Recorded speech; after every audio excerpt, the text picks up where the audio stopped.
हरि ओम. आपल्या भगवद्गीतेच्या साप्ताहिक अभ्यास वर्गामध्ये स्वागत आहे सगळ्यांचं. प्रार्थनेने सुरुवात करू आपण. हरि ओम्. नारायणं नमस्कृत्य नरं चैव नरोत्तमं देवीं सरस्वतीं व्यासं ततो जयमुदीरये. वसुदेवसुतं देवं कंसचाणूरमर्दनं देवकी परमानन्दं कृष्णं वन्दे जगद्गुरुं. मूकं करोति वाचालं पङ्गुं लङ्घयते गिरिं यत्कृपातमहं वन्दे परमानन्दमाधवम्. हरि ओम. हरि ओम. आपण गेल्या क्लासमध्ये 5व्या अध्यायातला 28वा श्लोक थोडासा राहिला तर तो पूर्ण केला आणि 29व्याला सुरुवात केली होती. तर 28वा श्लोक आधी म्हणू.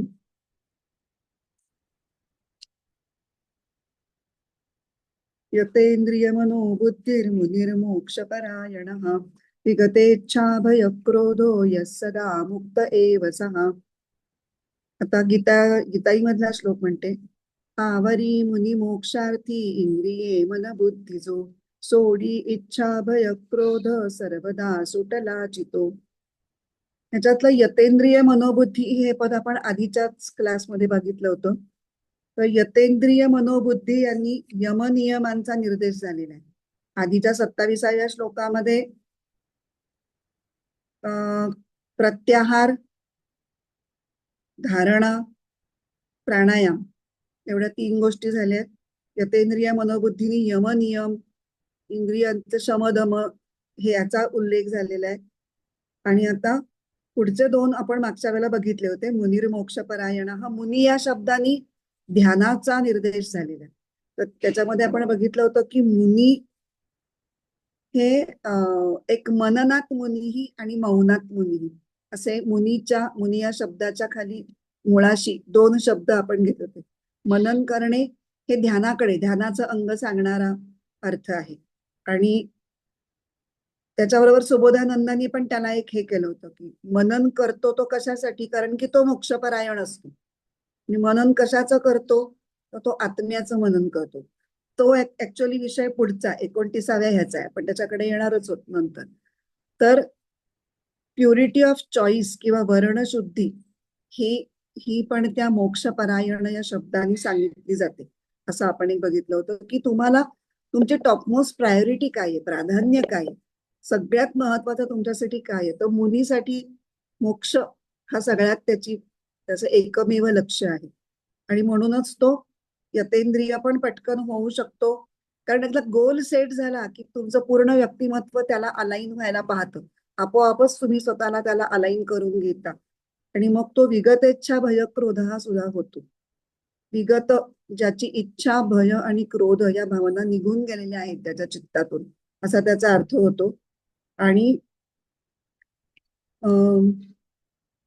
ह्यालाच आपण गीतेमध्ये बरेच वेळेला वेगळे वेगळे शब्द वापरले जातात एकाच गोष्टीसाठी. तर त्याला दुसरा कुठला शब्द वापरतात, वीतराग भय क्रोध हा शब्द आपल्या परिचयाचा आहे. वीतराग भय क्रोध हा शब्द 2ऱ्या अध्यायात पण आलाय, 4थ्या अध्यायात पण आलाय आणि पुढे पण काही अध्यायामधून तो आपल्या भेटीला येणार आहे. तर मुळात इच्छा भय क्रोध भावना तर भरपूर असतात, पण तिघांचाच का उल्लेख केलाय, तर त्या बेसिक भावना आहे. आणि त्याच्यातही सगळ्यात बेसिक आहे इच्छा. मुळात इच्छा असेल तर त्याच्यातून भय किंवा क्रोध निर्माण होतात, कारण की आपल्याला हवी असलेली वस्तू मिळते का नाही अशी एक काळजी, तो एक भयाचाच फॉर्म आहे. आणि मिळाली असेल तर ती आपल्याकडून जाणार तर नाही ना, असंही एक भय असतं. म्हणजे मूळ इच्छा असेल तर भय असतं, वस्तूच्या इच्छेबद्दल आपण बोलतो. आणि जर ती वस्तू मिळण्याच्या आड कोणी आलं तर ती व्यक्ती जर दुर्बल असेल आपल्यापेक्षा तर आपल्याला त्याचा राग येतो.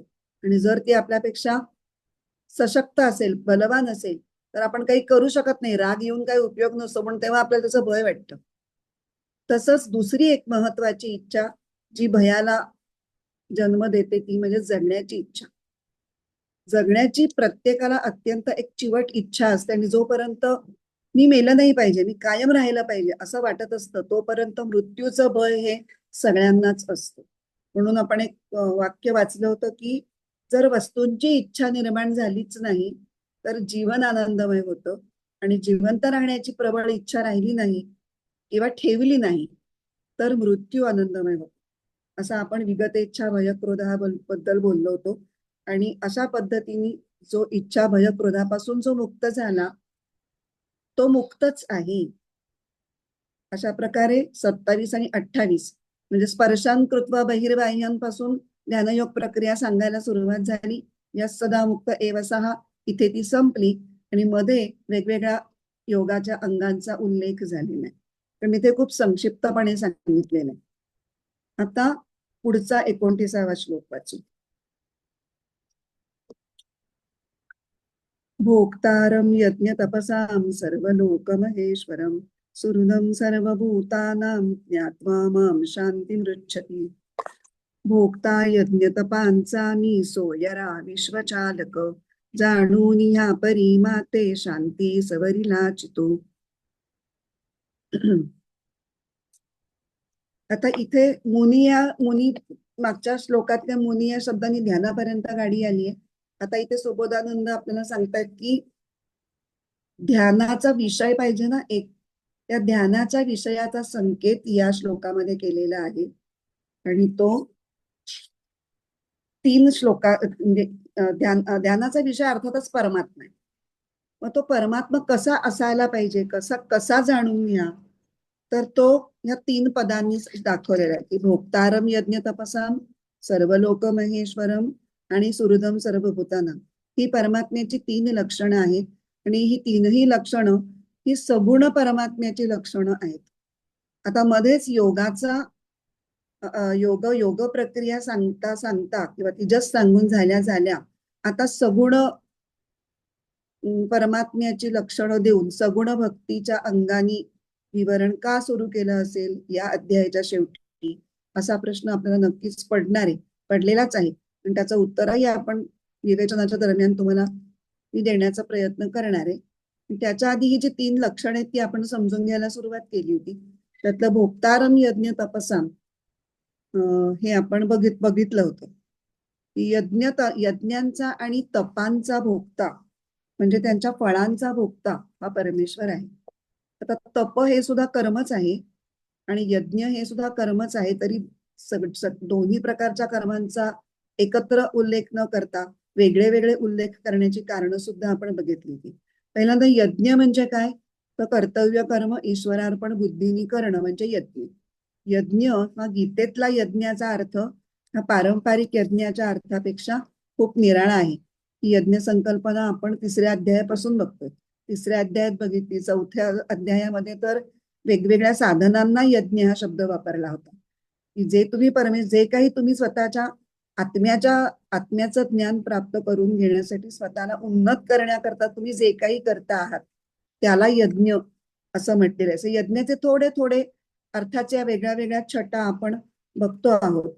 पण भोक्तारम यज्ञ तपासांनी मुळात फळाची आसक्ती सोडणं हे काम होणं हे गरजेचं आहे. की जेव्हा आपण परमेश्वर हा फळाचा भोक्ता आहे म्हणतो तेव्हा आपली आपोआपच त्या फळाच्या उपभोगाची आसक्ती आपल्या मनातून कमी होते. आणि हे आपल्यासाठी आहे, परमेश्वरासाठी नाहीये. परमेश्वराला त्या कर्माच्या फळाचं काहीही करायचं नाहीये.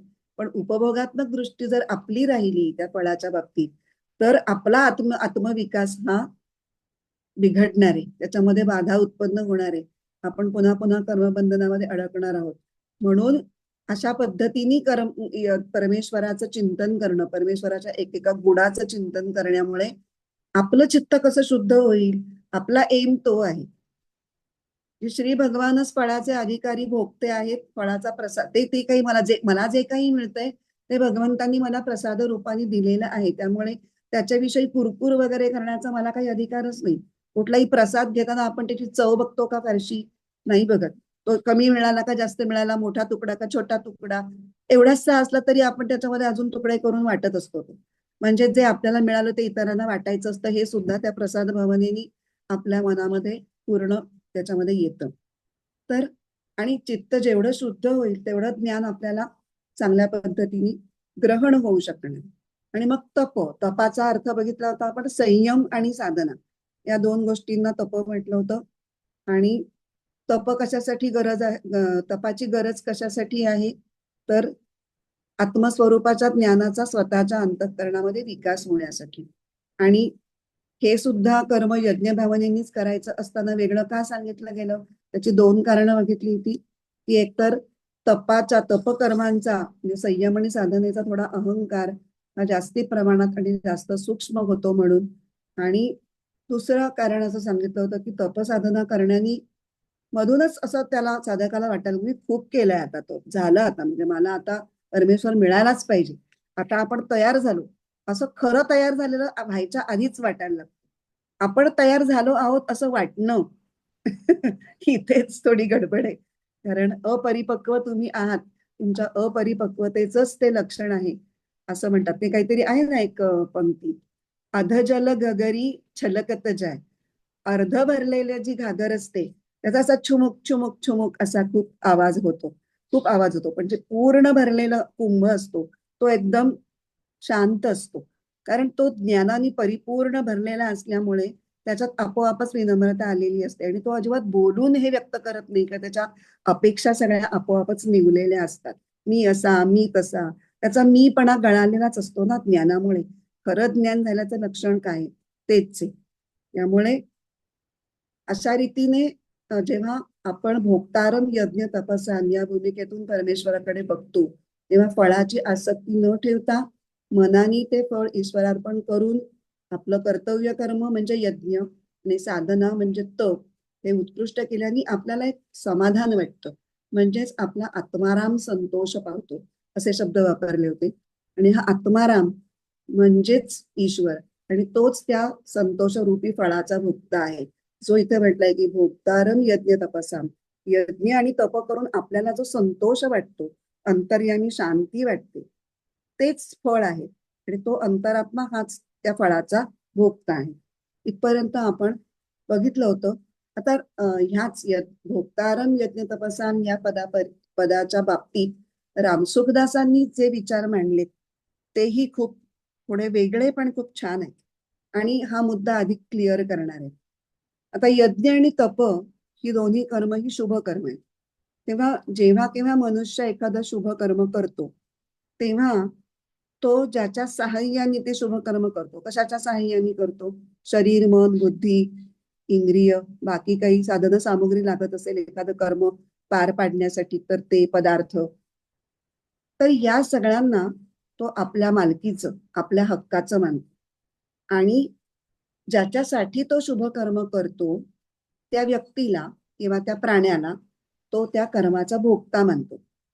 एक 2-3 उदाहरणं पाहू म्हणजे हा मुद्दा स्पष्ट होईल. नेहमीच आपण एखाद्या देवतेची आराधना करत असू, म्हणजे गणेशोत्सवात आपण गणपतीची पूजा करतो, नवरात्रात आपण देवीची पूजा केली, तर ती देवता ही आपण पूजा रूपी केलेल्या कर्माचा भोगता आहे असं आपण समजतो. समजतो तसंच नाहीये का? आहे. पण तो सगुण रूपात आपण त्या फॉर्म मध्ये, त्या मूर्तीमध्ये परमात्म्याची कल्पना करतो आहोत. आता हे आपल्याला देवीच्या वेगवेगळ्या स्तवनांमधून किंवा गणपती अथर्व शीर्षामधून सुद्धा हे भान आपल्याला द्यायचा प्रयत्न केलेला आहे. आपली स्तोत्र वाङ्मय खूप समृद्ध आणि खूप सखोल विचार करून बनलेला आहे. गणपती अथर्व शीर्षामध्ये आपण काय म्हणतो? ओम नमस्ते गणपतये त्वमेव प्रत्यक्षम तत्वमसी त्वमेव केवलम कर्तासी त्वमेव केवलम धर्तासी. म्हणजे ह्याच्या पलीकडे त्या मूर्तीच्या आत ज्या परमात्म तत्वाची आपण कल्पना करतो आहोत ते तत्व कसं आहे, त्याचे सगळे जे गुण आहेत किंवा त्याच्या ज्या क्वालिटीज आहेत त्या आपण त्या फॉर्म मध्ये आपल्या सोयीसाठी आपण बघतो आहोत. किंवा देवीच्या बाबतीत बघायचं झालं तर या देवी सर्वभूतेषु शक्ती रूपेण संस्थिता, या देवी सर्व रूपेषु बुद्धी रूपेण संस्थिता. वेगवेगळ्या ज्या आपल्या फॅकल्टीज आहेत ज्याच्यामुळे आपलं जीवन चालू आहे त्या सगळ्या त्या परमात्मा तत्वाच्या परम चैतन्याकडून आपल्याला मिळालेल्या आहेत. याचं भान ही स्तोत्र सुद्धा सगुण आराधना करताना सुद्धा आपल्याला देत असतात. फक्त आपल्याला ती नजर पाहिजे, ती समज पाहिजे की अशा पद्धतीने त्या स्तोत्रांकडे बघायचंय, अशा पद्धतीने त्या सगुण उपासनेकडे बघायचंय. दुसरी आता सोपं उदाहरण नेहमीच्या ह्याच्यातलं घेऊ. एखाद्या आजारी व्यक्तीची जर आपण सेवा केली तर आपल्याला वाटतं सेवा हे कर्म मी केलं, माझ्या शरीराने केलं आणि मी ते कुणासाठी करतात त्या सेवारूपी कर्माचा भोगता कोण आहे तर ती आजारी व्यक्ती. एखाद्या भुकेलेल्याला अन्न दिलं तर त्या अन्नदान रूपी कर्म मी माझ्या हाताने केलं आणि त्याचा भोगता ती भुकेलेली व्यक्ती आहे. अशी आपली सर्वसाधारण सरसकट मान्यता असते. समज, ठाम समज असतो. तर तो समज दूर करण्यासाठी किंवा ती मान्यता बाजूला करण्यासाठी, बदलण्यासाठी भगवंत म्हणतात भोक्तारम यज्ञ तपसाम, म्हणजे वास्तविक सर्व शुभ कर्मांचा भोक्ता मीच आहे. हे कसं काय, कशाच्या आधारावर म्हणतात बरं भगवंत? अनेक ठिकाणी त्यांनी याचं कारण दिलंय की सगळ्या प्राणीमात्रांच्या हृदयात भगवंतच विद्यमान नाहीयेत का? 15व्या अध्यायात 15व्या श्लोकात ते म्हणतात सर्वस्य चाहम हृदि सन्निविष्टो. 18व्या अध्यायात 61व्या श्लोकामध्ये ते म्हणतात ईश्वर सर्वभूतानां हृदयेर्जुन तिष्ठति. हे भगवद्गीतेत झालं आणि भगवद्गीता ज्या उपनिषदांचा सार आहे त्याच्यामध्ये सुद्धा बऱ्याच उपनिषदांमध्ये म्हटलेलं आहेच, पण ईशावास्य चटकन आठवतं म्हणून ईशावास्य उपनिषदाचा पहिलाच मंत्र हे सांगतो ईशावास्यमिदं सर्वं यत् किंचित जगत्याम जगत. जगत्याम जगत, जगत म्हणजे जात आहे पुढे पुढे म्हणजे परिवर्तनशील. जे काही परिवर्तनशील आहे ज्याला मी हे हे हे असं म्हणतो, म्हणजे या विश्वातली प्रत्येक गोष्ट ही ईश तत्वाचं, परमतत्वाचं निवासस्थान आहे. त्या सगळ्याचं अधिष्ठान हे परमात्म तत्वच आहे. उपदेश सारामध्ये सुद्धा पहिल्याच काही श्लोकांमध्ये श्लोक आलेला आहे जगत ईशधी युक्त सेवनम अष्टमूर्तीभृत देवपूजनम. जगाची ईशरूपानी पूजा असं म्हटलेलं. मी सेवा जगाची करत असेल पण त्याच्यामध्ये माझी भूमिका अशी आहे की मी जगाची सेवा नाही करत आहे, मी परमेश्वराचीच सेवा करते. अशा पद्धतीने जर तुम्ही सेवा केली तर 8 गोष्टी धारण करणाऱ्या देवाची ती खरी पूजा आहे. 8 गोष्टी कुठल्या? पंचमहाभूत आणि त्रिगुण अशी अष्टधा प्रकृती असं तरी म्हणतात आणि उपदेश सारामध्ये थोडंसं वेगळं घेतलंय. पंचमहाभूत सूर्य, चंद्र आणि जीव. तर सूर्य चंद्र हे पंचमहाभूतात्मक संपूर्ण सृष्टीला आधार देणारे किंवा त्यांचं पोषण करणारे समजले जातात म्हणून सूर्यचंद्र घेतलेत. आणि ही सर्व सृष्टी ही जीवासाठी बनलेली आहे, जीवाच्या भोगासाठी बनलेली आहे म्हणून जीवही त्याच्यामध्ये इन्क्लूड केलेला आहे. म्हणजे हे सगळे श्लोक आपल्याला काय सांगतात की लक्ष भगवंत हवं, प्राणी मात्र नाही. आणि म्हणून अजूनही आपल्या जे अभंगामधून जे आपण वाचतो की जे का रंजले गांजले त्यांसी म्हणे जो आपुले तोच साधू ओळखावा देव तेथेच जाणावा. इथे पुन्हा आपल्याला एकनाथ महाराजांनी तडफडणारं गाढव ही कथा आठवायलाच म्हणजे आठवतेच, सहजच आठवते. एकनाथ महाराजांनी जेव्हा गंगेतल्या पाण्याची कावड ही त्या तडफडणाऱ्या तहानेने तडफडणाऱ्या गाढवाच्या तोंडात ओतली तेव्हा मी गाढवाच्या तोंडात ओतली असा त्यांचा भाव नव्हता. मी जणू काही काशी विश्वेश्वराच त्याच्याच तोंडामध्ये किंवा त्यालाच अभिषेक करतो आहे या भूमिकेतूनच, म्हणजे त्या गाढवाच्या पलीकडे जाऊन गाढवामधल्या परमात्म तत्वाकडे त्यांचं लक्ष होतं आणि म्हणून ते इतक्या सहजतेनं ही गोष्ट करू शकले. आणि म्हणून त्यांना आपण संत म्हणतो, तोची साधू ओळखावा, पण त्यांनी त्याच्यातल्या गाढवामधला देव जाणलेला आहे. देव तेथेच जाणावा. हे देव जाणू शकतात त्यांनाच आपण साधू संत म्हणतो किंवा ज्ञानी पुरुष म्हणतो. स्वामी रामदास सुद्धा म्हणून गेलेत ना, म्हणून जे जे भेटे भूत ते ते मानी जे भगवंत. इतकं जर आपण लक्षात घेतलं तर मग भोक्तारम यज्ञ तपासाम हे कसं, हा जो आपल्याला प्रश्न पडला होता तो आपल्याला आता पटतो की हो खरंय. या भूमिकेतून पाहताना ही गोष्ट आपल्याला पटकन कळते.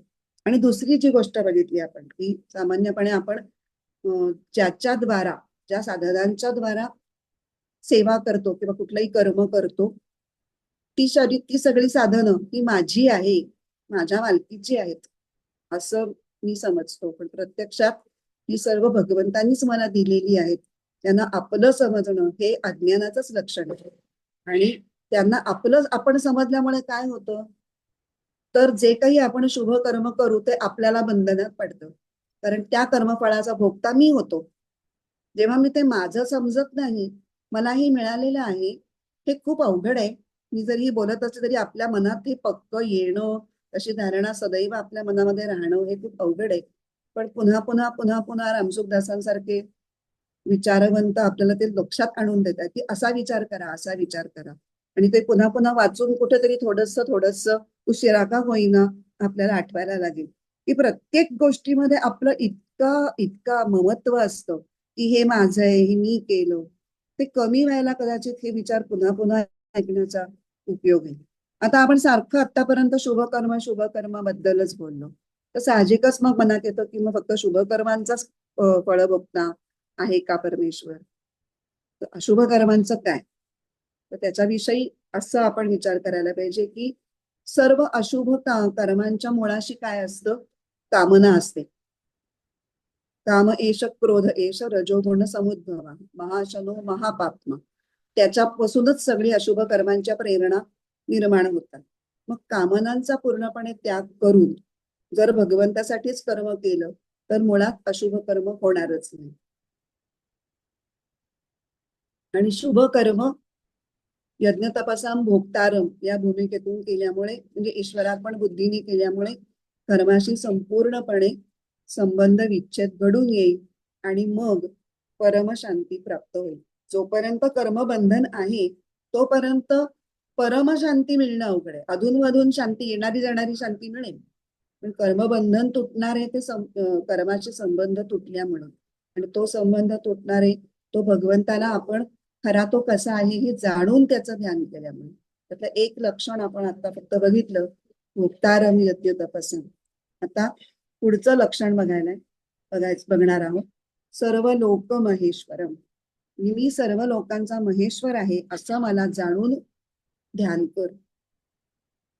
आता जगामध्ये आपण अनेक देवदेवतांची उपासना करत असतो. वेगवेगळी माणसं वेगवेगळ्या देवतांची आराधना करत असतात. पण त्या सगळ्यांचं मूळ स्वरूप परमेश्वर आहे, म्हणून महेश्वर असं नाव त्याला प्राप्त झालेलं आहे. हा विषय जो आहे तो 7व्या अध्यायात भगवंतांनी खूप चांगल्या पद्धतीने सांगितलेला आहे. त्याच्यात फक्त काही श्लोक आपण बघूया. 7व्या अध्यायात साधारणपणे 20व्या श्लोकापासून भगवंतांनी हा विषय 26व्या श्लोकापर्यंत सांगितलेला आहे. पण आपण एवढे सगळे श्लोक नाही बघणार आहोत. आपण 21वा श्लोक बघूया. यो यो यांयाम तनुम भक्त श्रद्धयार चितुमिच्छति तस्य तस्या चलाम श्रद्धाम तामेव विदधाम्यहम. त्यातले गीताईचा श्लोक वाचू म्हणजे मग जास्त खोलात न जाता आपल्याला अर्थ कळेल. 21वा श्लोक. श्रद्धेने ज्या स्वरूपास जे भजू इच्छिती जसे त्यांची तीची तशी श्रद्धा स्थिरमी करीतो स्वयी. म्हणजे एखाद्याला हे सगुण निर्गुण वगैरे नाही काही कळते, त्याला फक्त सगुण भक्तीच कळते, निर्गुणाबद्दल काहीच माहिती नाही. तो देवीचा प्रचंड भक्त आहे, तो शंकराचा आहे, रामाचा आहे, विठ्ठलाचा आहे. ज्या कुठल्या रूपामध्ये त्याला भक्ती करावीशी वाटतेय त्याच्यामध्ये तो करतोय. तर ती भक्ती ही शेवटी तर मी काय करतो म्हणजे आता परमात्मा तत्व स्वतः बोलतंय तर मी काय करतो तर त्या त्या रूपामध्ये त्यांची भक्ती मी स्थिर करतो. आणि मग पुढे काय होतं त्याच्यामुळे सतया श्रद्धया युक्त तस्या राधन निहते लभते च ततः कामान मयैव विहितान हितान. त्या श्रद्धेच्या बळाने ते त्या स्वरूपास पूजिती मग मागितले भोग पावती मीची निर्मिले. त्या श्रद्धेच्या जोरावर ते आराधना करतात. बहुतेक वेळा ती सकाम भक्ती असते आणि त्या भक्तीतून त्यांना काहीतरी मिळणं, परमेश्वराने काहीतरी देणं असं अपेक्षित असतं. तर त्या देवतेमार्फत ते भोग त्यांच्यापर्यंत पोहोचवतो मी. ते सगळं मीच करते. म्हणजे मगाशी मी जो शब्द वापरला की सगळ्या देवदेवतांच्या मुळाशी एकच परमात्म तत्व आहे, म्हणून त्याला महेश्वर असं नाव दिलेलं आहे. ईश्वर या शब्दामध्ये सत्ता चालवणं हा ज्याचा स्वभाव आहे किंवा अधिकार त्याच्याकडे आहे आणि तो अधिकार तो सगळ्यांच्या वरती गाजवत असतो असा एक अर्थ त्या ईश्वर या शब्दामध्ये समाविष्ट आहे. ईश धातू आहे, ईशन करणे म्हणजे नियंत्रण करणे. मग आता इथे सर्व लोक या शब्दांबद्दल आपण जरा बघणार आहोत. सर्व ज्ञात जग जे आपल्याला दिसतंय किंवा आपल्याला माहितीये त्याला लोक म्हटलं, तर अज्ञातही काही जग असेल ते सगळे सर्व लोक. आता आपण वेगवेगळे लोक आपल्याला माहितीये, सप्त म्हणजे पृथ्वीच्या वरच्या पातळीवरचे सप्तस्वर्ग म्हणतात आणि पृथ्वीच्या खालच्या पातळीवरचे सप्त नरक म्हणतात. अतल, वितल, सुतल, तलातल, रसातल असे जे 7 आहेत खालचे लोक. आणि वरचे काय स्वर्ग लोक म्हणजे आता भुवहा, स्वहा, महहा, जनहा, तपहा, सत्यम, ब्रह्मलोकापर्यंत, सत्यलोकापर्यंत. तर या प्रत्येक लोकाचा एक एक एक एक अधिकारी आहे. त्या प्रत्येक लोकाचा एक एक ईश्वर आहे. पण ते सगळे जे स्वामी आहेत त्या त्या लोकांचे, ते ह्या ईश्वराच्या अधीन आहेत. उदाहरणार्थ फक्त एका लोकाचं बघू म्हणजे आपल्याला लागलीच कळेल. स्वर्ग लोकाचा स्वामी कोण? तर इंद्र. इंद्र हा अल्टिमेट आहे का? इंद्र हे एक पद आहे. तसं त्या त्या लोकांचा जो अधिकार आहे ते त्यांच्या त्यांच्या अधिकाराचा एक पद आहे आणि त्या अधिकाराचा एक स्कोप आहे. तेवढ्या स्कोप मध्येच ते काम करतात. वरुण ही देवता फक्त जलाच्या संदर्भातच आहे. अग्नी, वरुण ह्या ज्या प्राकृतिक शक्ती रूपी ज्या देवता आहेत त्या म्हणा, किंवा इतर लोकांचे स्वामी आहेत इंद्र. अल्टिमेट अथॉरिटी आणि अल्टिमेट पॉवर ही त्या फक्त ईश्वराकडे आहे, असं त्या सर्वलोक महेश्वरम या शब्दाने आपल्याला कळतं. म्हणजे थोडक्यात आपण असं म्हणू शकतो की सर्व लोक महेश्वरमनी आपल्याला हे कळलं की सर्व जग हे परमेश्वराच्या सत्तेमध्ये आहे. सगळं जग म्हणजे आपण त्या जगाचा भागच आहोत, त्यामुळे आपणही त्याच्याच सत्तेत आहोत हे वेगळं सांगायची काही गरजच नाही.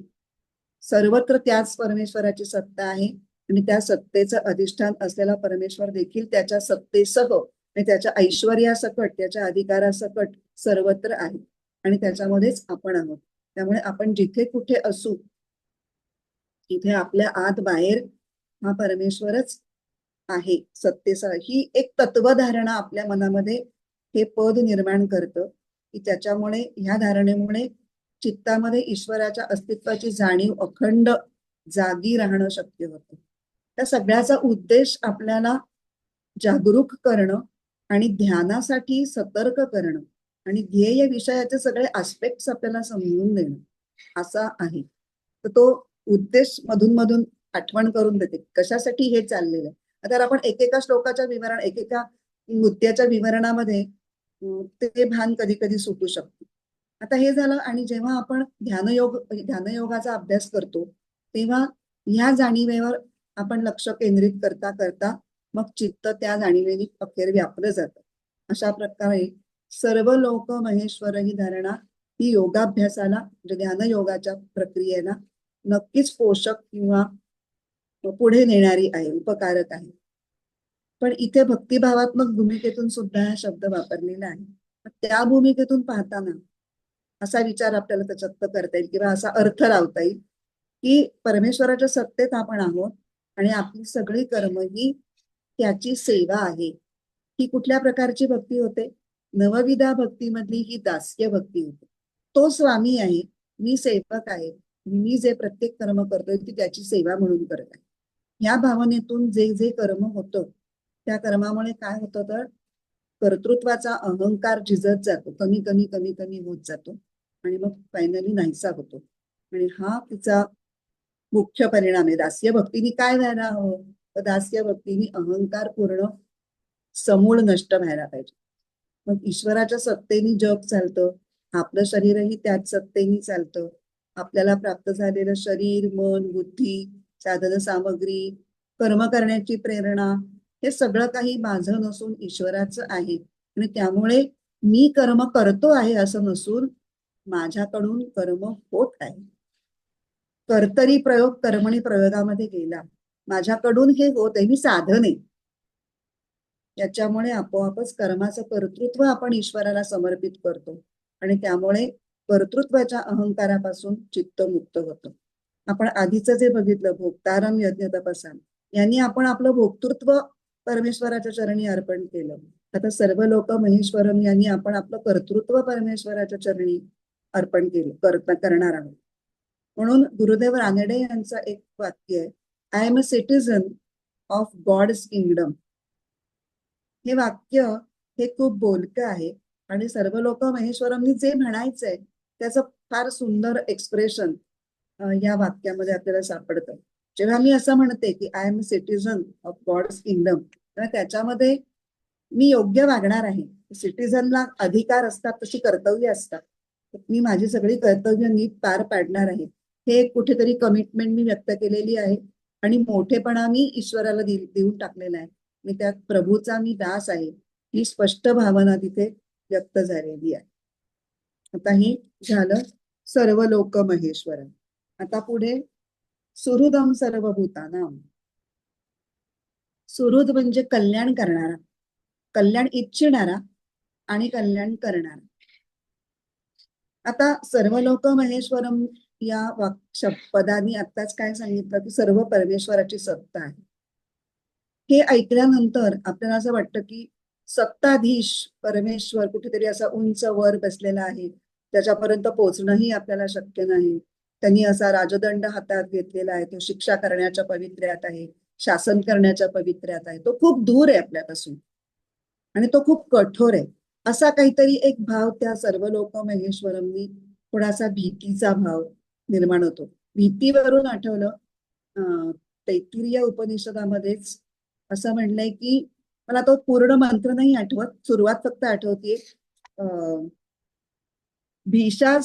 भीषास्मात वातः पवती, म्हणजे याच्या भीतीने सगळं काही चाललेलं आहे. जे काही सगळं सृष्टीचं रहाटगाडगं, सगळी ऋतुचक्र चाललीत, वारा वाहतोय, पाऊस पडतोय, सूर्य प्रकाशतोय, लोक जन्माला येत आहेत, ते काही काळाने मरतायत, हे जे काही सगळी चक्र सुरू आहेत ते सगळे याच्या भीतीने चालतात. तेव्हा आता एक दरारा किंवा दबदबा म्हणून धाक त्या सर्व महेश्वरांनी निर्माण होतो. तो कमी करण्याचा प्रयत्न इमिजिएटली सुहृदम सर्व भूतानाम या पदाने केलेला आहे. की तो जरी ईश्वर असला तरी तो सगळ्या भूतमात्रांचा सुहृद सुद्धा आहे. त्याची सत्ता आहे, त्याचा अधिकार आहे, पण त्याचा अधिकार प्रेमाचा आहे. असा एक भाव त्या सुहृद शब्दातून व्यक्त केलेला आहे. आणि तो कुठल्याही कारणाशिवाय कल्याण करणारा आहे, निरपेक्ष बुद्धीने सर्व भूतांचं हित करणारा आहे. कारण त्याला काही गरजच नाहीये ना कशाची. 3ऱ्या अध्यायातल्या 22व्या श्लोकात आपण त्यांनी सांगितलंच आहे भगवंतांनी, नमे पार्थास्ति कर्तव्यम त्रिषु लोकेषु किंचन नानवाप्तमवाप्तव्यम वर्त एवच कर्मणी. परमेश्वराला काहीही मिळवायचंय म्हणून तो कुठलीही गोष्ट करत नाहीये. त्यामुळे त्याला कुणाकडून कसली अपेक्षा काय असणार आहे, म्हणजे काही नाही. तो फक्त निरपेक्ष भावनेनी सर्व भूतांचं हितच करणार आहे. आता इथे सुहृद बरोबर, सुहृद म्हणजे मित्र असा आपण जनरल एक त्याचा अर्थ काढला तर मित्र, सखा, सुहृद असे समानार्थी 2-3 शब्द आपल्याला मित्र या अर्थाचे सापडतात. पण त्याच्यामध्ये कशा अर्थाच्या छोट्या छोट्या बदल आहेत, निरनिराळ्या छटा कशा आहेत ते बघणं खूप गमतीशीर ठरेल. मित्र कोण, तर ज्याला आपल्या मनातलं गुह्य आपल्याला सांगायची इच्छा होती, सांगावंसं वाटतं, तो मित्र. सखा कोण, तर आपल्या मनात काय आहे ती न सांगताच ज्याला कळतं, तो सखा. आणि सुहृद कोण, तुमच्या मनात काय आहे हे त्याला कळलेलं आहे आणि ते तुम्हाला मिळवून देण्यासाठी किंवा तुमच्यासाठी जे खरं हितकारक आहे ते होण्यासाठी जो तुम्हाला मदत पण करणार आहे, तो सुहृद. आणि परमेश्वर असा आपला सुहृद आहे. त्यामुळे ईश्वर जर आपला सुहृद असेल तर प्रत्येक गोष्ट त्याला कळतेच आहे आणि तो आपलं हितच करेल. ही भावना माणसाला खूप आधार देणारी ठरते. बरेच वेळेला आपल्याला कधी कधी जीवनात काही असे अनुभव येतात की आपण अगदी विषण्ण होऊन जातो, की कोणी नाही आपलं, आपण अगदी एकटे आहोत, कोणी मला समजून घेत नाही, असं तर आपल्या मनात बरेच वेळा येतं. मी आपली मरत असते पण माझी भावनाच कोणाला समजत नाही, माझी तडफडच कोणाला समजत, असं म्हणून आपल्याला अशी चिडचिड, वैताग, एकटेपणा असा जेव्हा येतो तेव्हा कोणी नसू देत माझं हरकत नाही, कोणीही माझं नसलं तरी हरकत नाही, पण परमेश्वर माझा आहे, ही भावना आपल्याला बळ देणारी, आपल्याला आधार देणारी, उमेद देणारी अशी ठरते. तो सर्वत्र आणि तो सर्वत्र माझ्या बरोबर आहे. म्हणजे सर्व लोक महेश्वरमनी आपल्याला ते सांगितलंय की त्याची सत्ता सारखी आहे. सत्ता म्हणजे सत्तेचे 2 अर्थ होतात, एक अधिकार आणि एक अस्तित्व. तो सतत आहे आणि तो सतत कुठल्या रूपाने आहे, तर तो सतत सखा किंवा सुहृद या रूपाने माझ्या बरोबर आहे. म्हणून इथे सख्य भक्तीचा निर्देश होतो. आणखी सुबोधानंद सुहृद बद्दल सांगतात की जो कुठल्याही परतफेडीच्या अपेक्षेशिवाय तुमचं भलं करतो तो सुहृद. आता या न्यायाने खरं तर तीनच व्यक्ती आपले खरे सुहृद होऊ शकतात. परमेश्वराखेरीज म्हणते बरं का मी, माता, पिता आणि गुरु.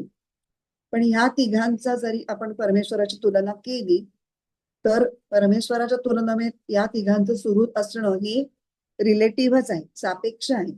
कारण कसं की माता पिता हे फक्त आपल्या अपत्याचं हित बघणार आहे, गुरु हा फक्त आपल्या शिष्याचं हित बघणार आहे, तो जगातल्या कुठल्याही भूतमात्राचं हित बघणार नाहीये.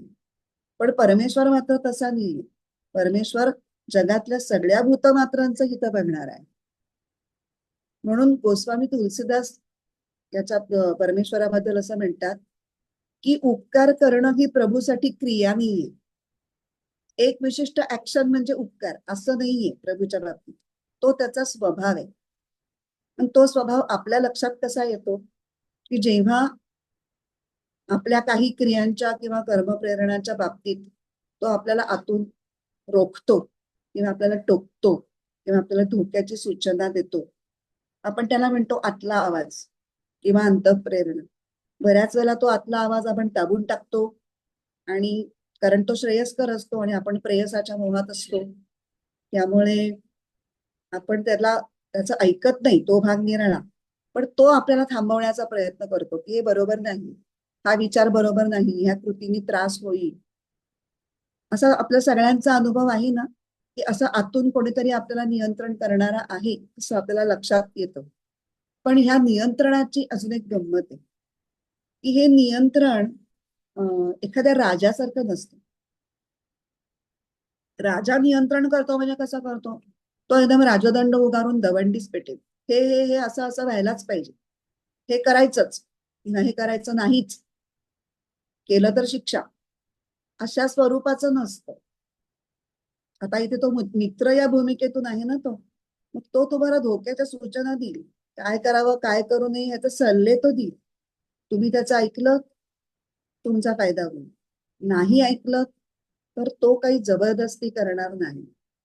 तो गप्प बसेल, ठीक आहे ऍज यू विश, मी सांगण्याचं काम केलं, तुला जे करायचं ते तू कर. त्यामुळे सुहृद असल्यामुळे सुहृदच्या भूमिकेत तो जोपर्यंत असतो तोपर्यंत तो तुमच्या कर्माच्या स्वातंत्र्याला बिलकुल बाधा आणत नाही. पण हेच जेव्हा त्याचा रोल बदलतो तेव्हा तो सर्व लोक महेश्वरम असतो, तेव्हा तो कसा असतो, तो कर्मफल देण्याच्या भूमिकेत जेव्हा तो जातो तेव्हा मात्र हा परमात्मा एखाद्या राजाप्रमाणे वागतो. मग त्यांनी दिलेलं कर्मफल मी नकोय, मला आहे आत्ता, हे मला फळ आवडत नाही असं तुम्हाला काही चॉईस नाही, मी स्वीकारणारच नाही, मला आत्ता नको मग दे, नाही, हेच मिळेल, आत्ताच मिळेल आणि घ्यावंच लागेल, इथे तुम्हाला काहीही ऑप्शन नाही. म्हणून दुसऱ्या अध्यायात भगवंत म्हणतात कर्मण्येवाधिकार असते मा फलेषु कदाचन, कधीही फळाच्या बाबतीत अधिकार नाही. कर्माच्या बाबतीत स्वातंत्र्य आहे, ते विवेकाने तू वापरलंस तर तुझंच भलं होईल, नाही वापरलंस तर फळ भोगशीलच पुढे.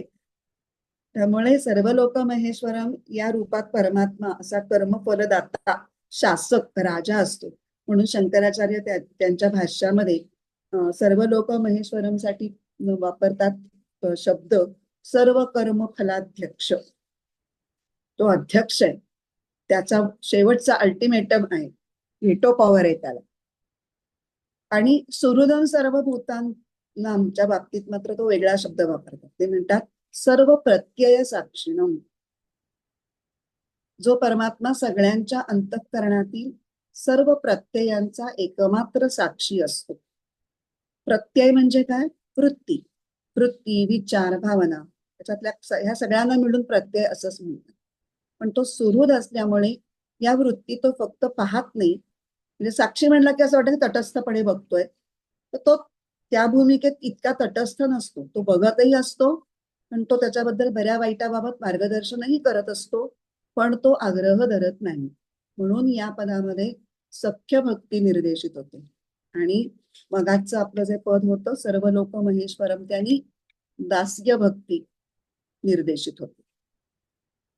आता आपण या श्लोकाच्या शेवटच्या चरणाकडे आलो. ज्ञात्वा माम शांती मृच्छती. मला जाणून शांती प्राप्त होते, परमशांती प्राप्त होते. तर जाणून म्हणजे काय? माझ्या तत्वस्वरूपाचं ज्ञान आत्मत्वानी करून परमशांती प्राप्त होते. का बरं असं होतं? तर एकदा आत्मस्वरूपाचं ज्ञान झालं की त्याच्यानंतर अजून काही जाणणं, अजून काही मिळवणं असं काही उरतच नाही. अशांती कुठपर्यंत असते? जोपर्यंत काहीतरी हवंय, अजून मिळवायचं राहिलंय, तोपर्यंत आपण अस्वस्थ. एकदा ती गोष्ट मिळाली आणि ही सर्वोच्च गोष्ट मिळाली की आता अजून काय हवं. म्हणून मुंडकोपनिषदामध्ये एक तो प्रश्न असा आहे की जे जाणलं असता सर्व काही जाणण्यासारखं होतं ते काय आहे? तेव्हा अंगिरस ऋषींना हा प्रश्न विचारला जातो तेव्हा ते उत्तर देतात की पराविद्या. पराविद्या म्हणजे अध्यात्मविद्या, म्हणजे आत्मज्ञान. आत्मज्ञान एकदा झालं की मग अजून काही मिळवण्यासारखं उरतच नाही. त्यामुळे आता ज्ञात्वा माम शांतिमृच्छती असं जे विधान आहे त्याच्यातलं परमेश्वराला जाणणं हे योगज्ञानाच्या प्रक्रियेने किंवा भक्तीच्या टर्म्स मध्ये बोलायचं झालं तर आत्मनिवेदनाच्या प्रक्रियेतून साध्य होतं. म्हणजे ज्ञात्वा हा जो शब्द आहे, ज्ञात्वा माम, त्याच्यातून आत्मनिवेदन भक्ती ही निर्देशित केलेली आहे. असे भक्तीचे 3 प्रकार या 3 सगुण लक्षणांमधून दिलेले आहेत. पहिली दास्य भक्ती, आणि मग दुसरी सख्य भक्ती, आणि ही आत्मनिवेदन भक्ती. मग आता मला जाणल्याने शांती प्राप्त होते ह्या विधानातून आपल्याला हे कळलं की तत्वरूपाने म्हणजे सगळ्या विश्वामध्ये जे तत्वरूपाने भरलेलं आहे तेच माझं रूप आहे हे मला कळले. म्हणजे मला ज्ञात्वा माम. मग हे सगळं झाल्यानंतर हे आपल्याला कळलं त्याचं मर्म. मग शिवाय आता मग त्या मीला ज्ञानतपांचा भोगता, सर्व लोक महेश्वर, सर्व भूतांचा स्वरूप, एवढी 3 बिरुदं कशासाठी लावायला हवी? नुसतं आत्मस्वरूपाने किंवा तत्वस्वरूपाने मला जाणलं असता शांती प्राप्त होते एवढं नाहीये का पुरेसं? योगज्ञानाचा विषय चाललेला असताना आता या 3 गोष्टींमधून पुन्हा सगुण भक्तीची मुद्दाम भलावण का केली जातीये? तर त्याचं कारण असं आहे, रामसुखदास त्याचं कारण फार छान एक्सप्लेन करतात की भगवंत संपूर्ण यज्ञ तपांचे भोगते आहेत, संपूर्ण लोकांचे महान ईश्वर आहेत, तसेच ते आपले परम सुहृद आहेत. या 3 गोष्टी सांगितल्यात. तुम्हाला 3 नको आहेत ना, एकच गोष्ट लक्षात ठेवा आणि एकच गोष्ट जाणण्याचा प्रयत्न करा. तेवढं जरी तुम्ही जाणलं, आणि जाणण्याला ते म्हणतात जाणणं इक्वल टू दृढ मानणे.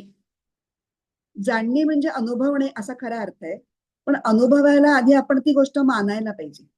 जेव्हा आपण ती दृढ मानू की नाही हे खरं आहे आणि मग त्याचा अभ्यास करू, तेव्हा आपण तिथपर्यंत पोहोचू आणि त्या अनुभवाचा आपल्याला अनुभव आपल्याला येईल. मग ती गोष्ट जी आपण मानलीये ती आपण अनुभवाने जाणू. त्यांचं म्हणणे की या 3 गोष्टींपैकी तुम्हाला जी एक आवडते, जी एक जमते, त्यातली एक जरी तुम्ही दृढतेने मानायचा प्रयत्न केला तरी तुम्हाला भगवत प्राप्ती रूपी परमशांती प्राप्त होईल. मग 3ही जर मानता आल्या तर मग काय, दुग्ध शर्करा योग किंवा काय सोन्याहून पिवळं किंवा काय सोने पे सुहागा असं जे आपण म्हणतो, म्हणजे ह्याच्या पलीकडे काही उरणारच नाही. बाबा फारच छान. मग हे जाणण्यात बाधा कोणत्या आहेत? 3 प्रकारच्या बाधा त्या जाणण्यामध्ये आहेत. पहिलं म्हणजे स्वतःसाठी काही इच्छिणं, म्हणजे स्वार्थ प्रेरित इच्छा.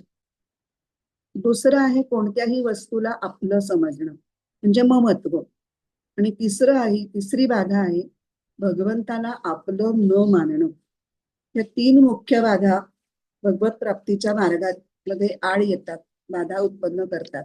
आणि त्या एकेका बाधेला दूर करण्यासाठी ही 3 विशेषणं आपल्याला गाईड करतात, मार्गदर्शन करतात. कसं? तर भोक्तारम यज्ञ तपसाम या पदानी भगवंत म्हणतात की आपल्यासाठी काहीही इच्छू नये आणि काहीही करू नये, कारण कर्मफळांचा भोक्ता परमेश्वर आहे. जे काही करायचं ते परमेश्वरासाठी. सर्व लोक महेश्वरम पदानी सांगतात की आपलं काहीही समजू नये, अर्थात सुखाच्या इच्छेचा आणि वस्तू आणि व्यक्तीवरील अधिकाराचा म्हणजे ममत्वाचा त्याग करावा. हे मार्गदर्शन सर्व लोक महेश्वरम या पदाने मिळतं. आणि सुहृदम सर्वभूतानां पद सांगतं की केवळ मलाच आपलं समजा, इतर कोणत्याही व्यक्ती वस्तू इत्यादींना आपलं समजूच नका. किती चांगलं होईल ना असं आपल्याला खरं खरं समजता आलं तर. आपल्याला तो असा एक मुकुट असतो, थोडा वेळ वाचलेला असतो, मग थोडा वेळ ते डोक्यात असतं, तोपर्यंत त्या प्रभावाखाली आपण खूप शहाण्यासारखे वागतो. आणि मग ते कधी ते शहाणपण सुटतं आणि कधी पुन्हा आपण मी करायला लागतो किंवा हा माझा तो माझा करायला लागतो, ते पुन्हा एक चपराक बसेपर्यंत आपण जागेच होत नाही. काहीतरी घटना घडते, मग आपण खडबडून जागे होतो की अरे, आपल्याला हे समजायचं होतं की फक्त परमेश्वरच आपला आहे.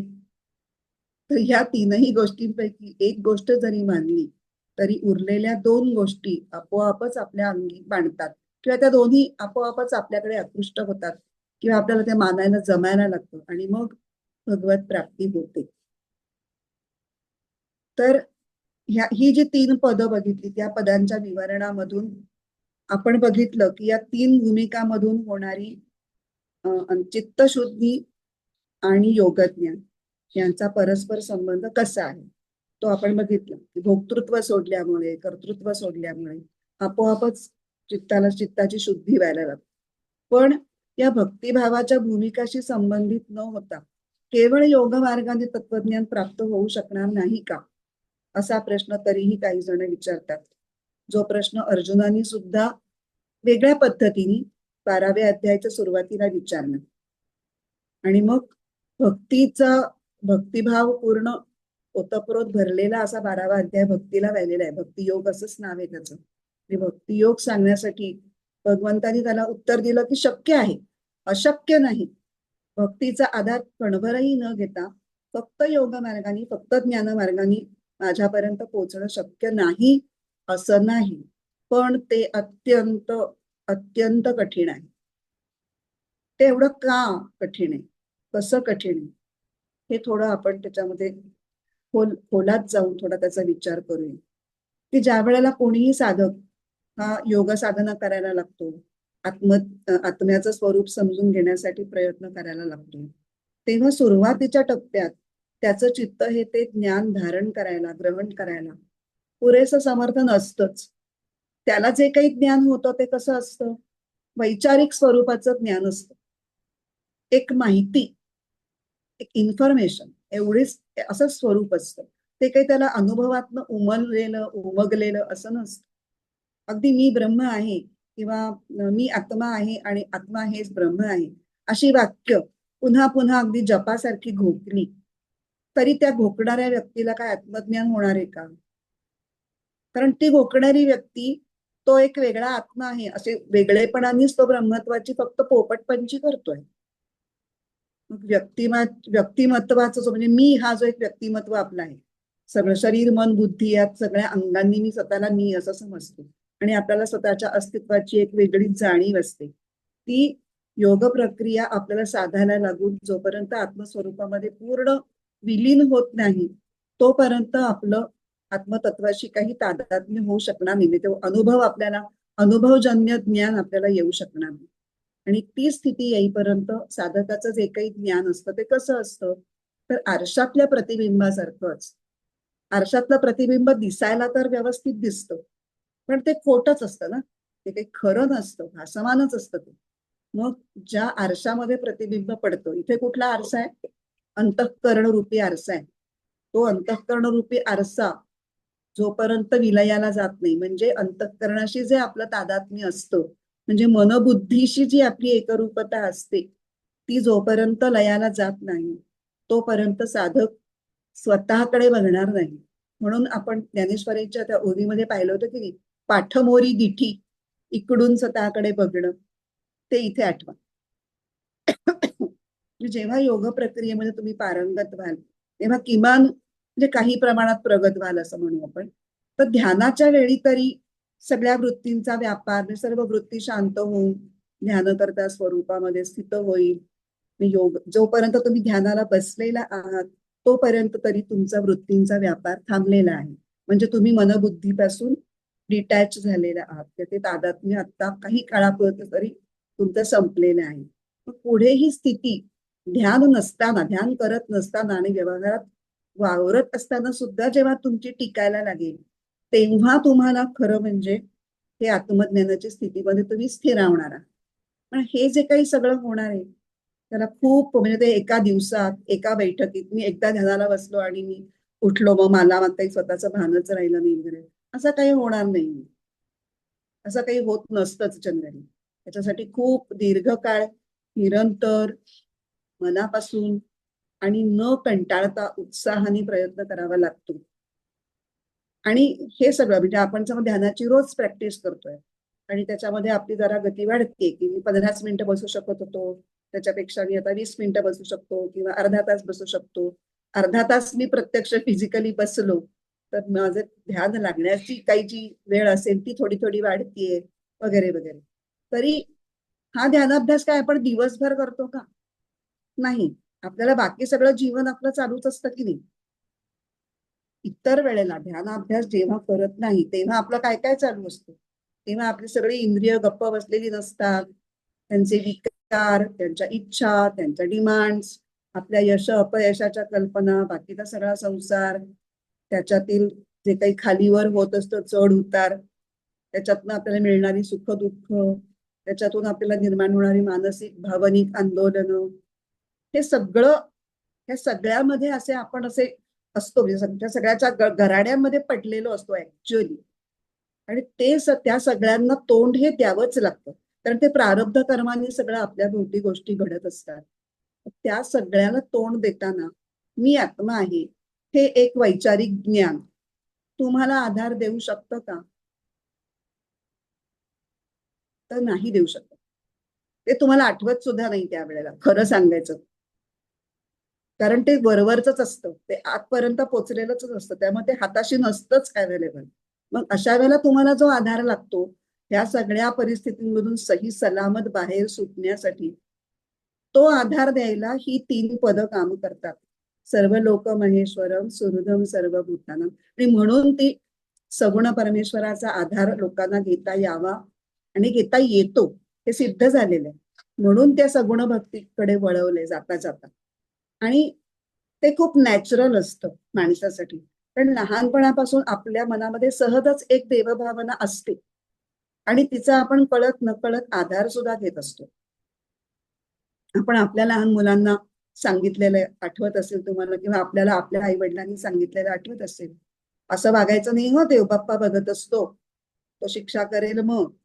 आणि ते मूल गप्प बसतं त्यावेळेस तो काही जो वेडेपणा करत असेल ते थांबवतो तो काही काळासाठी तरी का होईल. असं करत करत किंवा हे देवानी दिलंय देवाची इच्छा असे आपले मोठे बोलतानाही आपण ऐकत असतो. देवाच्या दयाने हे मिळालंय तर आता स्वतःच्या कर्तृत्वाने लाथाडू नकोस वगैरे वगैरे असे आपण येता जाता त्या देवाचा आधार घ्यायला शिकलेलो असतो. आणि ते योग्यच असतं काही प्रमाणामध्ये. पण मग काही लोकांना मधूनच ते जसे मोठे व्हायला लागतात नाही तसं त्यांना अतिच कळायला लागतं. आणि मग ते कोण कुठला देव आम्ही काही मानत नाही आम्ही सगळं इंडिपेंडंटच आम्ही सेल्फ मेड पर्सनॅलिटी वगैरे वगैरे असे शब्द एकी ते वापरायला लागतात. तसं तुम्ही करू नका असं भगवंतांना सांगितलंय. आणि असे जे लोक असतात ते काय कशा पद्धतीची बडबड करतात त्याचं वर्णन 16व्या अध्यायात फार छान केलंय. 16व्या अध्यायामध्ये 13, 14, 15 आणि 16 हे 4 जे श्लोक आहेत ते जे असे देवाला धुडकावून देऊन मी म्हणजेच लय भारी असे वाटणारे लोक असतात ते काय बोलतात ते तिथे दिलेलं आहे. त्याच्यातले 1-2 श्लोक वाचू आपण गंमत म्हणून. असौ मया हतशत्रुर हनिष्ये चापरानती ईश्वरो हमहम भोगी सिद्धोहम बलवान सुखी. इथला पण वाचूयात श्लोक म्हणजे मग जास्त न बोलता अर्थ पटकन कळतो. मी मारिला चितो शत्रू मारीन दुसरे हिजे मी स्वामी आणि मी भोगता सुखी मी सिद्ध मी बळी. जे म्हणायचं नाहीये तेच हे म्हणतायत की नाही आत्ताच आपण बोललोय सगळं त्यामुळे आता हे श्लोक जास्त भावतील तुम्हाला. आढ्यो विजनवान अस्मी पुण्योस्ति सदृशो मया यक्षे दास्यामि मोदिष्य इत्यज्ञान विमोहिता. कुलीन मीची संपन्न माझी जोडी कुठे असे कोण आहे दुसऱ्या माझ्याशिवाय मीच तो इतका भारी. यज्ञदान विलासी मी जलपती अज्ञ मोहित इथे आज्ञा म्हणजे अर्थातच ज्यांना देवाचं भान नाही, आत्म्याचं ज्ञान नाही, तेच अशी आत्मप्रौढी करत फिरतात. तर तसं तुम्ही करू नका, असं इथे एक जाणीव करून द्यायची आहे परमेश्वराला. आणि तत्वस्वरूपाने असलेला मी आणि परमात्मा एकच आहे हे ज्ञान, मी मगाशी म्हटलं तसं बटण दाबलं आणि दिवा लागला असं होणारच नाहीये ना. तो एक हळूहळू डेव्हलप होत जाणार आहे. तो मग तो आणि मी जर एकच आहोत, काही जण असे विचारतात तो आणि मी जर एकच आहोत तर मग त्याला वेगळं समजून देव देव कशाला करायचं. मान्य की ते एकच आहात, तुम्हाला तोच अनुभव आहे का? तो आणि जो मी एकरूप आहे त्याचं स्वरूप तुला कळलंय का? नाही. तो मी वेगळाच आहे. आणि हा जो तू आता प्रश्न विचारतोयस तो तो मी नक्कीच नाहीये. कारण ज्ञानस्थितीमध्ये कुठलाही संशय नसतो, कुठलेही प्रश्न नसतात. तिथे फक्त स्वच्छ अनुभव असतात. तो माणूस प्रश्न विचारत नाही असं असेल का, तसं नसेल का. तू प्रश्न विचारतोयस, जोपर्यंत तुझ्या मनात प्रश्न आहेत तोपर्यंत तू त्या स्थितीला पोहोचलेला नाहीस. त्यामुळे योग प्रक्रियेचा अवलंब जरूर करावा, पण श्रद्धेने करावा, देवावरच्या श्रद्धेने करावा. ज्ञानाच्या दिशेने चढत जात राहावं, पण ते चढताना सगुणाच्या पायऱ्या आणि कठडा यांचा आधार घेऊनच ही प्रक्रिया ही सोपी होणार आहे. कारण जे सहज स्फुरण आहे ते नाकारून काय मिळणार? त्यात ना घरका ना घटका अशी स्थिती होऊ शकते, असं रामदास स्वामी म्हणतात दासबोधामध्ये. निर्गुण नेले संदेहाने, सगुण नेले ब्रह्मज्ञाने, दोहीकडे अभिमानी वोस केले. किंवा दुसरे एक दासबोधातल्याच दुसऱ्या एका दशकामध्ये म्हणतात, ब्रह्मसुख नेले संसारे, संसार गेला ज्ञानद्वारे, दोन्ही अपुरी पुरे एकही नाही. म्हणजे ज्याला म्हणतो ना की ना घर धोबी का कुत्ता, ना घर का ना घटका, इधर भी नाही उधर भी नाही, हेही धड होत नाही तेही धड होत नाही. त्यापेक्षा तुमचे जे रोजचे जीवन जगायचं आहे त्या जीवन जगताना त्या सगळ्या प्रसंगातून तुमचं मानसिक खच्चीकरण जेव्हा होत असेल, कारण तुम्हाला अजून पूर्ण आत्मज्ञान झालेलं नाहीये, त्यामुळे आत्मस्थितीत स्थिर होईपर्यंत तुमचं विविध कारणांनी मन खचण्याचे प्रसंग उद्भवणारच आहेत. पण तेव्हा एखाद्या तुटलेल्या पतंगासारखी तुमची अवस्था व्हायला नको असेल तर ईश्वराचं अस्तित्व जे लहानपणापासून आपल्या मनात सहजच आहे ते धरूनच राहा. आणि ह्या 3 लक्षणांच्या आधाराने की कर्मयोगांच्या तत्वानुसार यज्ञ तपांचा अधिकारी भोगता परमेश्वर आहे, त्या भावनेने कर्मफळ त्याला अर्पण करून तो देईल तो प्रसाद रूपाने ग्रहण करून कर्मफळाच्या आसक्तीपासून आपलं चित्त मुक्त करावं. सर्व लोक महेश्वर अशा परमेश्वराच्या सत्तेने सगळं काही होतंय असं म्हणून कर्तृत्वाच्या अहंकारापासून आपण मुक्त राहावं. आणि तो सर्वांचा सुहृद आहे, माझा आंतरिक सखा आहे, या भावनेनी परमेश्वराचा आधार जरूर घ्यावा. तर तो आणि मी तत्वरूपाने एकच आहोत हे मला नाहीतरी वैचारिक दृष्टीनेच कळलेलं आहे. पण जोपर्यंत तो वेगळा मी वेगळा अशी मानसिक स्थिती माझी आहे तर मग तो देव आणि मी भक्त, तो माझा सखा सुहृद असं म्हणून त्याचा हात धरून चालायला हरकतच काही. तेव्हा सगुण भक्तीची एक सगुण भक्तीचं महात्म्य ह्याच्यामध्ये या या 3 लक्षणांनी आपल्याला सांगण्याचा प्रयत्न केलाय. त्यामुळे या अध्यायात क्रमाने भगवंतांनी पहिल्यांदा कर्मयोग आणि सांख्ययोग यांचं वर्णन केलंय. ते कसे एकाच मार्गावरचे 2 वेगळे टप्पे आहेत आणि एकमेकांना पूरक कसे आहेत हे सांगितलेलं आहे. त्याच्यानंतर ज्ञानासाठी ध्यानयोग कसा महत्वाचा आहे ते सांगितलेलं आहे. आणि मग कर्मयोग असो, सांख्ययोग असो, ध्यानयोग असो, ह्या सगळ्याच्या जोपर्यंत त्याच्यात तुम्ही स्थिर होत नाही तोपर्यंत भक्तियोग सुद्धा आवश्यक आहे. भक्तियोग हा प्रत्येक ठिकाणी आवश्यक आहे. कर्मयोग चांगला करायचा असेल तरीही भक्तियोग हवा, कारण भक्तीने ते तुम्हाला जमतं. नाहीतर नुसतं तत्व असतं, तत्व पाळण्यासाठी एक आपल्याला एक कशाची तरी कुबडी लागते, कशाचा तरी टेकू लागतो, तो टेकू भक्तियोग आपल्याला देतो.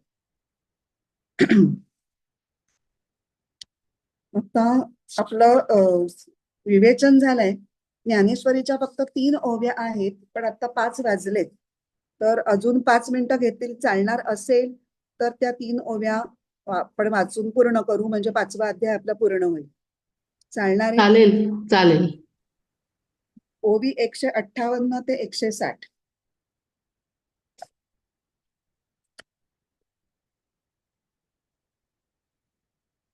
हम्म. आम्ही मागा हन सांगितले, जे देहीचे ब्रह्मत्व पावले, ते येणे मार्गे आले म्हणून या. आम्ही मागे सांगितले की काही पुरुष या देहाला धारण करीत असतानाच ब्रह्मत्वाला पोचतात. ते याच मार्गाने त्या स्थितीला येतात. आणि यमनियमांचे डोंगर, अभ्यासाचे सागर, क्रमोनी हे पार पातलेते. ते यमनियम, आसन धारणा इत्यादी योग साधनांचे बिकट कडे चढून आणि योगाभ्यासाचे सागर ओलांडून हा पल्ला गाठतात.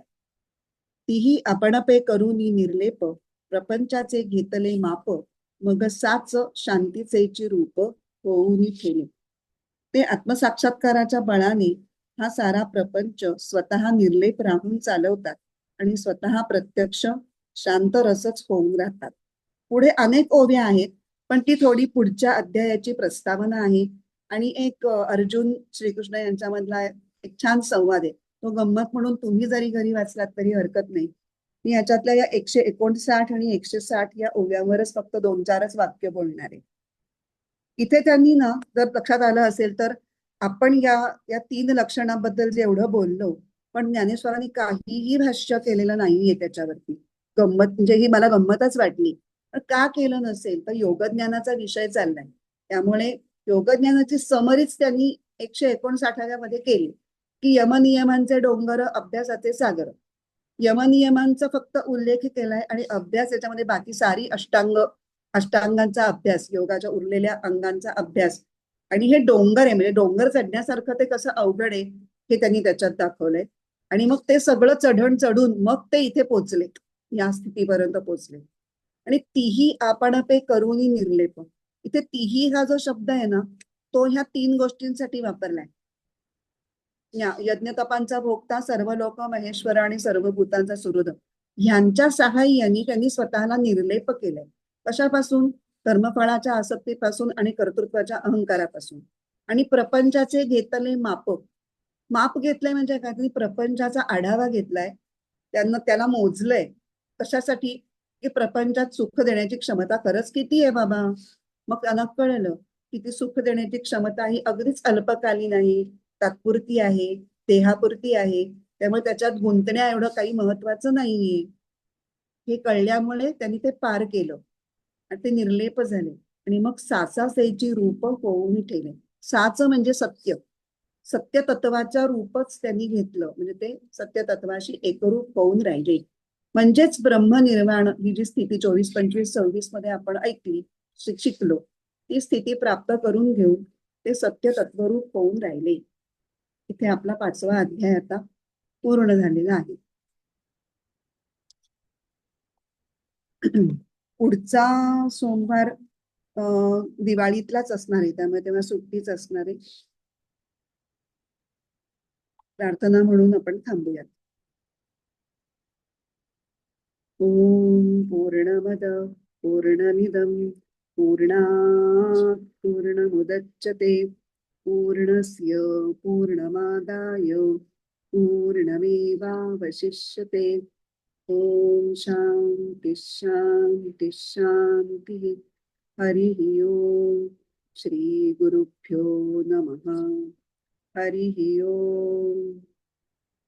दिवाळीच्या शुभेच्छा सगळ्यांना.